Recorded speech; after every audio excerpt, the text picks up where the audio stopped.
We're sure you can all relate to feeling like an imposter at certain times. In fact, 70% of people have experienced it at some point in their life. It's that niggling feeling that someone is going to find you out, that you aren't worthy of the success or happiness that you're receiving. In this episode, we reveal how it manifests and why, and we give you top tips on how to move through feeling like an imposter.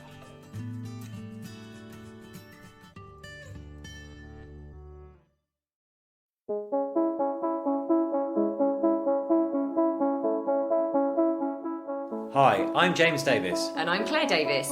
We're the Midlife Mentors, here to lift the lid on how to achieve health and happiness. The balanced, no-nonsense way.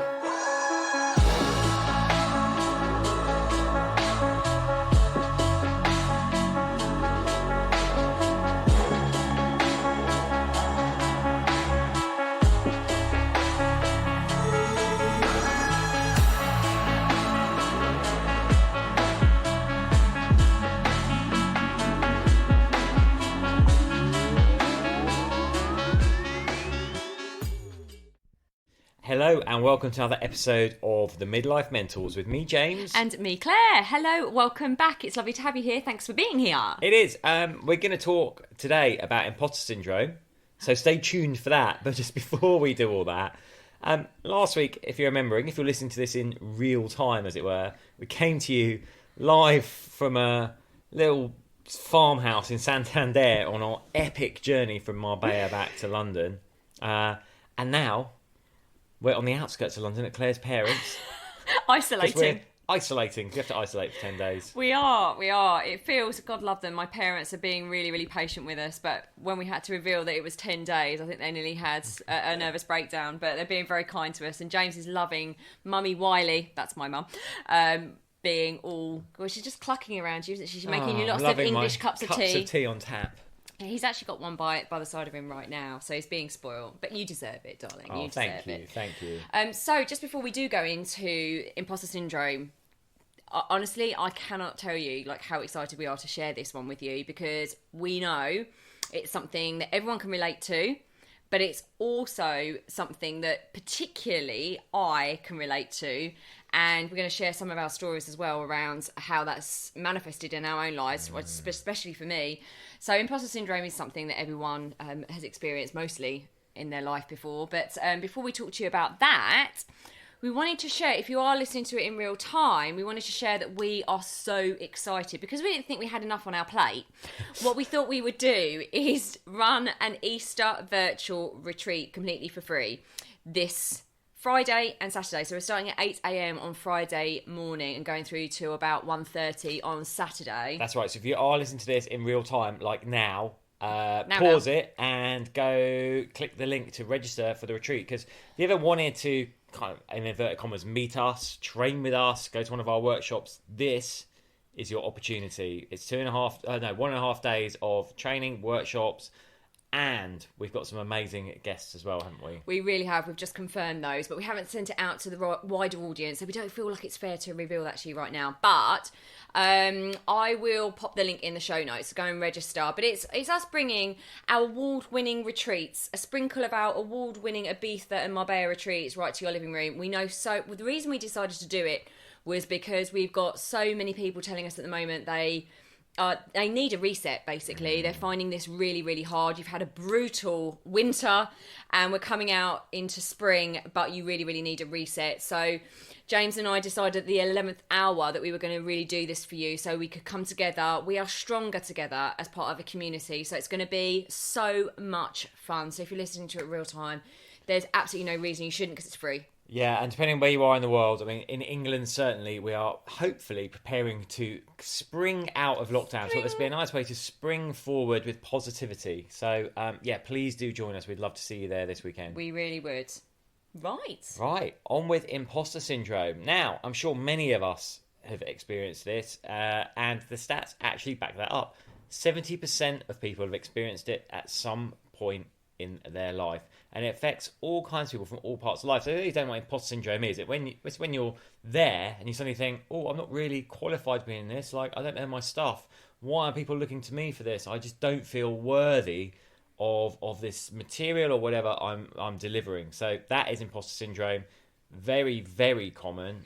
affects, like I'd say it's more than 70%. I would as well, to be honest with you, but that's the stat I found. But this does go over and above a lack of self-belief, or it goes beyond self-doubt. It's a really, really deep-rooted feeling of, I am not worthy. I'm not worthy of this success, this money, this happiness, this, that, and the other. And it feels like you're out of your depth. Like somehow someone is, or lots of people are going to discover that you're not who you are perceiving to be. It's almost like you feel like you're wearing a mask, and someone is going to reveal that, they're going to whip the mask off and they're going to reveal you to the world, and suddenly you're going to be standing there stark naked going, oh my goodness, I have been found out. And honestly, I wanted to talk about this so much because I have felt like this throughout my entire PR career. I honestly, if anyone's heard about my story, I would honestly get up every single morning and cry my eyes out. I absolutely hated what I did. I felt really, it wasn't necessarily the people that I was working with, I just hated what I was doing. It felt really inauthentic to my values and who I was, and there was this constant battle within myself. So I did feel literally that I would get up the escalator in London going into Soho and I'd put my mask on, and that I was scared constantly for years, 14 years basically, that someone was going to whip that mask off and go, ha, you really hate it and you're really, really crap at it. And that kind of moved into all other areas of my life, doing what we do now. I've definitely felt at points, every time you go to another level, we always say there's another devil, but there's also that other part of yourself going, you're not worthy of this. Someone's going to find you out. Someone's going to reveal that actually you don't really know what you're talking about. Of course, we do, but it comes from all sorts of causes. Yeah, it's very much deeply rooted in our acceptance from others, like our need to be accepted. Remember, at the end of the day, humans are tribal animals, I was going to say. Well, we are. Tribal beings. We like to gather in social groups, and acceptance of the group is evolutionarily hardwired into us. If you were isolated from your tribe back in the caveman days, it pretty much meant certain death. So, group cohesion, group, staying in with the group, not making a fuss was of vital importance. So, imposter syndrome stems from that need to be accepted. And we all have that need to be part of the community, not be shunned. And here's the thing, as the stakes get higher and higher, that need can increase. And then sometimes that nagging fear that, in inverted commas, you'll be found out can increase as well. And this, let's relate it to, maybe your job. Like the higher you climb up that career ladder, the more worried you'll be that you get, like, in inverted commas, found out, even though there's nothing to find you out for. But we've all been had this. Suddenly you get a promotion, you really want that promotion to the next level up, and you get it. And of course, like, here's where the line blurs, because imposter syndrome is actually like, when you are capable and you do know your stuff, but you doubt yourself. But sometimes, obviously, when you are transitioning to a new you, a new position, a new role, there are going to be elements that you don't know yet. So it can be then, it's good to have a little bit of humility around that and be compassionate with yourself, going, I'm learning this role. I mean, I had this way back. When, oh my goodness, well, this is a perfect story. Yeah, so I always wanted to be a magazine journalist and a writer, and I was, but I was doing freelance bits and bobs. And I got a very lucky break to be part of the team that launched Ministry of Sound's Ministry magazine back at the end of the 1990s, a couple of years ago. Yeah. That was just like 10 years ago, wasn't it? And I loved it. It was like my big break. So of course, I felt the weight of expectation on my shoulders to do this. It was an amazing team, very hard working, very professional. But although I could write, some would argue maybe not. I would argue not now. There's a lot more that's involved when you go up in those days. When you went to a magazine like staff team, you've got to know your way around, the layout software, all this. And I just didn't know any of it. So I had to blag my way through. But again, luckily I was surrounded by a really amazing team that gave me the space and time to get my skill set up, let me develop and really make that my own. But by the end I had no imposter syndrome, but of course at the start I did, but it was actually deserved imposter syndrome because I was well out of my depth. Absolutely. And I think it's really interesting to talk about every new level that you go to, even these people that he's reaching for his cup of tea, but it's always dangerous because he's really clumsy, so he's going to probably spill it everywhere. It's even people that we know and think from the outside are uber confident and couldn't possibly have imposter syndrome really have. So the most common examples are actors and actresses. So we've got one from Jodie Foster. So she thought, this is actually in a interview that she did with a magazine, she thought winning an Oscar was a fluke. And this is actually her words. She said, I thought everybody would find out and they'd take the Oscar back. They'd come to my house, knocking on the door and say, excuse me, we meant to give that to someone else. That was going to Meryl Streep. So that's insane, right? If you actually look at these people in the public arena and think what they put themselves through and their confidence levels or what they must be, for them to think like that, it's so common. It makes you feel more compassionate about yourself, right? The actress Emma Watson, another one. It's almost like the better I do, the more my feeling of inadequacy actually increases. Because I'm just going, any moment, someone's going to find out I'm a total fraud and I don't deserve any of what I've achieved. And that's the point there we said, as the stakes get higher, this fear can get greater because, we are being pushed to the envelope, the edges of our envelope of our comfort zone. And of course, that is where we experience growth, but it's also when we can start to feel uncertain. And then what we tend to do, how does this manifest? We'll be like, this is how it's manifested with me before. We'll go, do another course. All right, I better upskill in this. I'll find another course to do.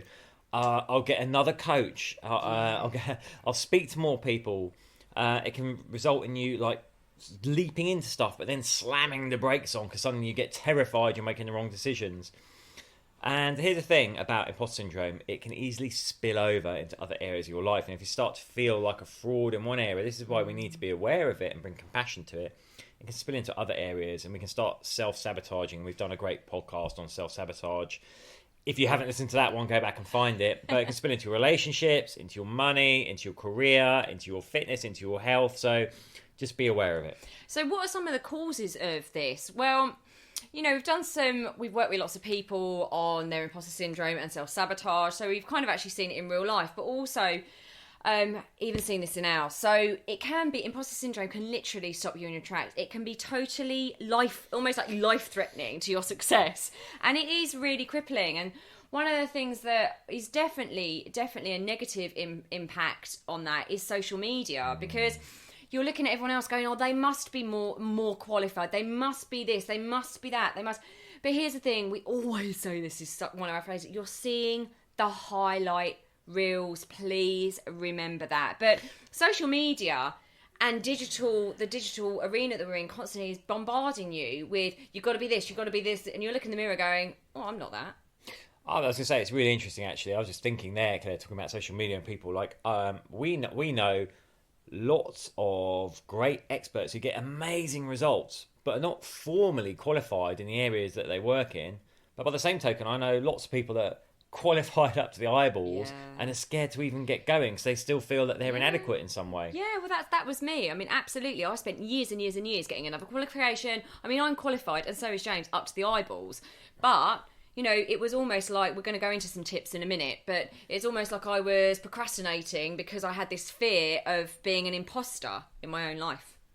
The other thing that can cause it is expectations and setting unrealistic expectations. If we're honest about it, when we move up to that next step in the career, when we move to that new job that's effectively a big step up, when we launch that new business, we've got all these massive expectations. Because we tend to dream, and we use our imagination to dream, and that's not a bad thing, but sometimes just check whether your expectations aren't somehow causing you to start feeling like an imposter as well. Absolutely, and sometimes, it's memories. Our subconscious mind is great at just holding on to those things in the past, and we keep dragging into the present, but... Like when you're doing a swimming race and you dive in, your trunks fall off. I don't even know where that came from. Oh my goodness, what is that analogy? Oh my goodness. True story. Oh dear. Keep swimming. That was only about 2 weeks ago, James. Anyway, sometimes childhood memories that can really, really pose a threat to that kind of imposter syndrome, such as feeling that your grades were never good enough for your parents, or that your sibling outshone you in certain areas, can leave a really, really lasting impact. And people often internalise those sorts of ideas.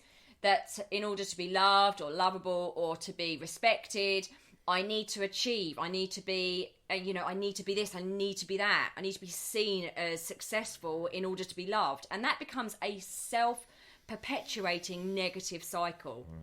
The other thing, of course, is personality types. Now, we have to be careful with personality because, of course, it is fluid. We'll adopt different personalities for different situations. But if we're tending towards like high anxiety, high worry, it's likely we're going to be more likely to experience the imposter syndrome. Also, our environment can play a role. Like we said, we have a deep sense of needing to belong. So when we're feeling like we're part of a group and we're cohesive, we can feel really confident. Have you experienced that? When you're going against everyone else, when you're going against groupthink, it can not only be a lonely place, but you can really start to doubt yourself as well. There's loads of fascinating psychological experience on this where you get people to sit in waiting rooms and all raise their hands bar the stooge, and then they're like, oh, I raise my hand as well. But we have this thing of like, we want to belong, and when we're not, it can feel an uncomfortable place, and that can trigger the imposter syndrome as well. Well, the analogy of the black sheep of the family, I know my family would never say this, but if you're listening to this, I'm so sorry. But, Say it to me all the time, Claire. I am the black sheep of the family. I have kind of lived my life in a very, very different, out there way, in comparison to the rest of my family, even my extended family and my cousins and things. So, that does also create that sense of, I'm not necessarily like those people. I don't necessarily belong all the time. I'm not like those. And that can obviously impact that imposter syndrome and build on that. But Dr. Valerie Young, she is an expert in imposter syndrome. She's written books on the subject. It's really, really fascinating. And what she uncovered was competence types, these kind of internal rules that actually increase people's struggle with self-confidence, and they're more likely to have that imposter syndrome more frequently than other people. So one of the ones that she came up with, the competence type she came up with, was perfectionist. Oh, this will be me. You're a recovering perfectionist. I'm still in recovery. But this is me all over. You set extremely high expectations for yourself, and even if you... Honestly, he's on one today. What's in that cup of tea? I'm going to take your battery out. Set extremely high expectations for yourself, and even when you meet them 99% of the time and your goals, you still feel like a failure. And any small mistake will literally make you question your entire world, your entire competence, and throw you off into the bushes. That was me. I actually have done so much work around that. Really, really have. But that was me for years. I would take it so personally if I did one thing wrong. Another competence type, experts. I can relate to this one. They need to know every bit of information before they start a project. That was also me. Also you. It's closely related to perfectionists, right? Or they feel that they need every certification or qualification for, the type of person that looks at a job role and it looks ideal for them, but they might be missing one thing that it says the job role needs. They just won't apply at all. They're like, oh, I'm not ready for it. I'm not qualified. It's that searching for more information, more outside validation. Then there's the natural genius. And when the natural genius, this is another competence, has to struggle or work hard to accomplish something, he or she thinks this means they aren't good enough. They are used to skills coming easily, and when they have to put their effort in, their brain tells them that that's proof, sure proof, that they are an imposter. So far we've had perfectionist, expert, natural genius. The next one, James, is... the soloist. So this is someone that feels they can work best on their own, and that if they need to reach out for help, that's a sign of weakness, and that means that they're a failure or a fraud. So it's that, carrying everything on your shoulders and like, I'm not going to ask for help. These are amazing. And then supermen or superwomen, also me. We push ourselves to work harder than those around us to prove that we're not imposters. We've seen this. I've seen this in work environments more often than not, actually. They feel that they need to succeed in all aspects of life, at work, as parents, as partners, and the level of stress that creates is massive. And the level of stress when they're not accomplishing something really increases their imposter syndrome. So this is Dr. Valerie Young's research around this. If you want to go and read the book, go and read it. I can't remember the name of the book. I should have put it down. But real expert in imposter syndrome. So if you are struggling with this, I advise you to go and have a read of that. So that is imposter syndrome. What can you do about it? Of course, because we always love you with actionable tips. So we have 12 for you. We do. So the first one is, we always say this, just bring awareness to it. When you feel it coming in, just go, oh, that's interesting. That's there. What's it saying? What is that chatter actually saying? Where is it coming from? What's it trying to tell me? Yeah, write it down. Just get it out. It'll help you understand it. And number 2 is rewire the brain for self-love and self-acceptance. So we use affirmations here. I am capable. I have my own skills. I am worthy and I am significant. Those sorts of things. Rewiring the brain. And we're not going to go into too much, but we discuss this in pretty much all of our podcasts. So rewiring the brain for self-love and self-acceptance. Do something you love so it's aligned with your values. Now, if you're feeling like not only are you not qualified in some way, but you actually hate what you're doing as well, guess what? Do something else. Exactly. Number 4 is do something for yourself. Okay, really go into this and ask yourself, is this something I'm doing for myself to make me happy? Because doing things to get certain results and get praise and recognition and all that kind of stuff is only going to lead to, you feeling like you're not good enough, to be quite honest with you. So doing it for your own sense of achievement and fulfillment and happiness is a great way to start reducing that imposter syndrome. Don't procrastinate. I mean, this is a classic one. Feeling the fear, so just putting off doing what you need to do is only going to make it worse.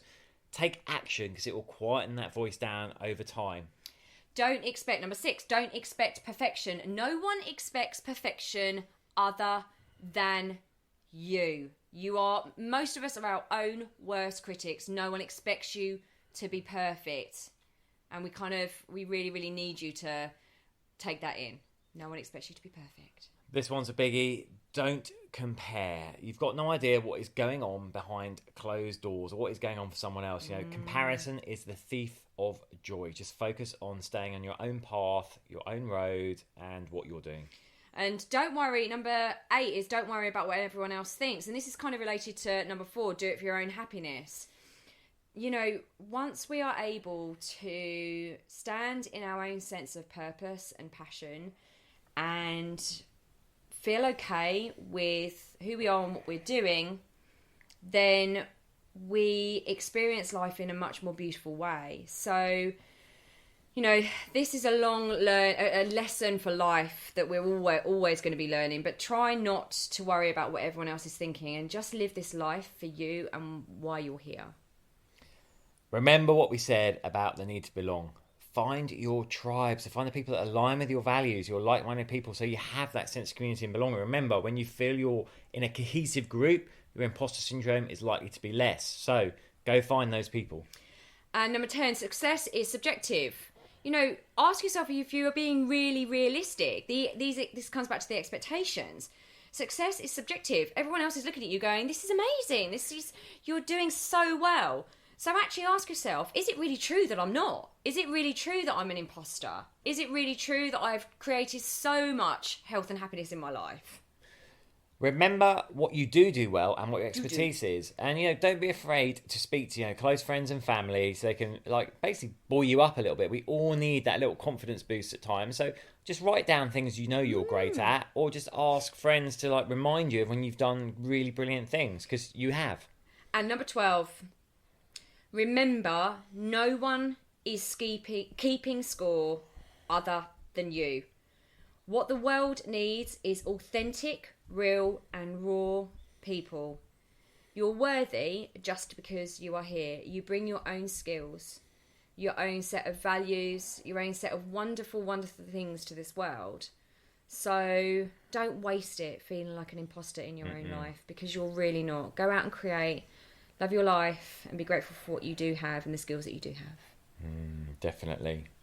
So there we are. We are. I hope you enjoyed that. Now remember, we would love to see you with us this weekend on our virtual retreat. We'll put the link to sign up in the show notes. If you can't make it, then no problem. Remember, also join our community, our free community on Facebook, where we post loads of content and we have a great community of like-minded just people so lovely. talking about a cohesive tribe. Yes. If you want to be with a tribe of midlifers all gearing towards like a positive, optimistic outlook for life, then just look for the Midlife Mentors community on Facebook. Absolutely, and look for YouTube as well. The Midlife Mentors on YouTube. That's growing all the time, putting content up. Not just workshops, but little workouts for all levels, conditioning, cardio, all that sort of stuff, and like little nuggets and tips and strategies to help create health and happiness in your life. We just put up there a great little short 10-minute hit session, didn't we? We did. We managed to record as well, so that's up there. It was amazing. And last thing, like if you'd like to know more about how you work with us, just go to the website, themidlifementors.com, and you can book a call from there. We'd love to speak to you, love to find out if we can work with you. And we're just wishing you all an amazing week and weekend. Yes, hope to see you at the weekend. Lots of love. Take care.